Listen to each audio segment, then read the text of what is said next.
Hi, అందరూ బాగున్నారా? అందరూ బాగుండాలి అని ఆ భగవంతుని నేను ప్రార్థిస్తాను. ఇదేంటో గుర్తుపట్టారా? ఇది పాలకూర. మీకు తెలుసు కదా, మీకు చాలా ఇష్టం అనుకుంటా పాలకూర అంటే. ఇదేమో చూడండి ఎంత పెద్ద ఉందో వార. ఇది గోంగూర అండి. నాకు చాలా ఇష్టమైనటువంటి ఆకుకూర గోంగూర. గోంగూర లోపల ఐరన్ ఎక్కువ ఉంటుంది. నాకు చాలా ఇష్టము. మా అత్తమ్మ కూర తీస్తుంది. ఇదేమో తోటకూర. మేము ఆకుకూరలు పోసి ఇట్లా చల్లేసి మొత్తం అవి పీకి కట్టలాక కట్టి ఇంకా అమ్ముతాము.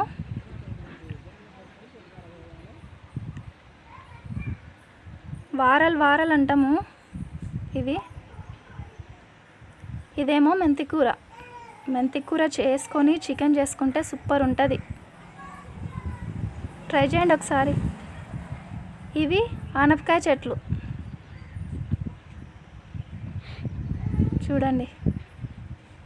నాకు ఇక్కడ ఒక ఆనపకాయ కనిపించింది,